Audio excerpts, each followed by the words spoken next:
Alright, so my name is Taylor McCammon, and today I'm going to be doing a presentation and using a PowerPoint to explain to you Citizens Against Spouse Abuse, which is also commonly known as CASA. So I'm going to explain to you what it is and why it's so important to help out the organization.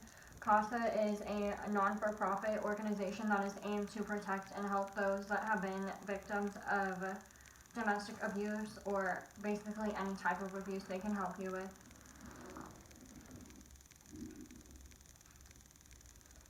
Everyone in this room has known or heard of someone who has been a victim of some type of abuse, whether it was physical or domestic. It can even be like mental abuse, because people can say like the worst things to you. But that person is often afraid to go get help out of fear that the person abusing them will find out that they went and tried to get help, so that can cause more abuse towards that person. Throughout my life, I've heard about CASA more than a dozen of times because of different teachers, it pops up like online, and since I decided to do a presentation on CASA, I ended up researching it and finding out some more information about it. Now that you have a brief overview of what CASA is, I'm going to start to go more in depth about the various parts of it. So often people in domestic violence situations are unaware of where to get the help. So even if they aren't so afraid that their domestic partner is going to find out that they went and got help, they might not know exactly where to find it or where to go, who to call, like where to show up. By doing this presentation, I'm going to hopefully give you guys the information to go out and tell others about it. That way someone that they know in a domestic violence situation can get help, so that way you'll be giving them the information that they need to go get it. There are so many ways that we can get the word out about CASA, so later on in the presentation I'm going to tell you how you can get the word out, what you can do, etc. So what is the need? People in domestic violence situations, they need help. Those who are in a relationship like this need to know what resources are available and how to get to them. It's not always as easy as you think, because someone that has been locked up in a house for months at a time due to a domestic partner, like they're not able to get out and see flyers up on telephone poles or be on the internet to go see what sites are available to use. So if someone is in a domestic violence relationship, their lives can be threatened, and any children or animals that are in the home, or any family for that matter that's in the home, their lives are threatened also, even if they're not the direct victims of the domestic violence. It's important to get out of a domestic violence relationship as soon as possible so the abuse does not progress, because if it progresses, then you might not be alive in a week if you let it go on that long. So how does one address this need? What is the solution to the problem? Organizations like CASA need to have the attention brought to them. Little things such as discussing it with family members, like I am right now, giving presentations, talking about it at work or at school, that's a simple way to get the word out about it. Even if you're just talking about what it is, someone in a domestic violence situation could say, oh, I heard someone talking about CASA the other day. So then they can go and look it up and give someone else the resources, such as a phone number or address. Flyers are also a great go-to. You can put flyers up at a gas station, in grocery stores, telephone poles. So oftentimes people know at least one person oftentimes there's at least one person outside of the relationship that knows the domestic violence is going on. So simply by seeing those posters, they can go to that person and give them the information. Or on this picture that I have here, there's little phone number things that you can like pull off of it. They could pull that off and give it to the loved one or a friend that they know going through the situation.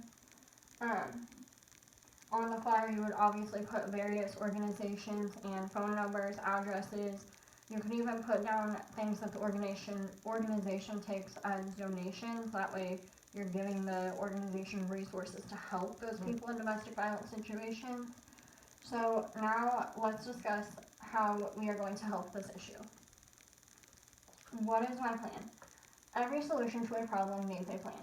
The first step to my plan is providing this presentation. This helps to get the word out about CASA. You can also have many presentations, like I've already said, at your work, school, etc., job.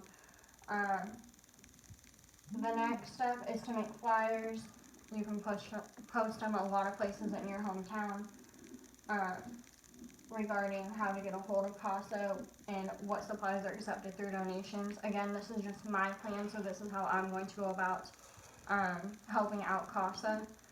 And finally, I will donate to CASA. So typically there is a drop-off spot somewhere in Sedalia city limits. Nobody really knows exactly where the CASA shelter is located because that would be endangering the lives of those people that are in there. So they just have a general drop-off location for donations and other things. And so over here in this picture, there's a list of donations that they accept. So you can donate clothes, multi-purpose cleaner, dish soap. They take furniture, brooms, a weather radio. If it's a hygiene product or like drinks, they have to be in a sealed container, cap on. They cannot be opened in any way, otherwise they can't accept them because they don't know what could be in that container. So it is extremely important that those in domestic violence relationships can get the help that they need. So CASA is an extremely helpful resource for those in domestic violence relationships. If you or someone you know needs help, call 827-555-CASA. That's according to CASA's website. Today we have talked about what CASA is, what the problem or need is, the solution to that problem, and how to make that problem go out, like follow through. Every minute there's an average of 20 people physically abused by a partner according to NCADV. So now I'm just going to go over what domestic violence is. Domestic violence, what is it? How do you report it? How do you get out of a domestic violence situation? How can you help someone in a domestic violence situation? And who can be the victim of domestic violence? What is it? Domestic violence is repetitive behavior by one partner to keep control or power over the other, according to a national. How do you report it? Make sure to keep any evidence of physical harm. So if there's physical harm on your body, such as a dislocated bone, you can sometimes see that is obviously dislocated. Bruises, etc. You can take pictures of that to keep as evidence. And if you take pictures on a phone, it keeps the date, time, like all the information that they need. How do you get out of a domestic violence situation? Make sure you have a safety plan. So you need to know when to get help, how to get help, where you need to know the level of your abuser's power in case they end up finding out that you went and tried to seek help. Make sure that you write every detail down. So you can write down the color of your abuser's eye color, how many people are in the house, if there's any kids or animals involved. Every detail is extremely crucial to provide safety to you and anyone else involved. How can you help someone in a domestic violence situation? In order to help someone in a domestic violence situation, you must be very supportive and non-judgmental. You have to understand that these people are scared and terrified for their lives or anyone else is in their home. They're not always ready to get help either because they may not see that they are in a domestic violence relationship. Who can be the victim of domestic violence? Men or women can be victims of domestic violence. However, it is more common in women. Women between the ages of 18 and 24 experience the most domestic violence according to BTSADV. And on this picture right here, it shows that 1 in 3 women are domestic violence victims and 1 in 4 men. So my references are Donate Supplies, CASA, How to Become a CNA at everynurse.org, the nursejournal.org, NCADV, which stands for National Coalition Against Domestic Violence, and the Path to Safety National Domestic Violence Hotline.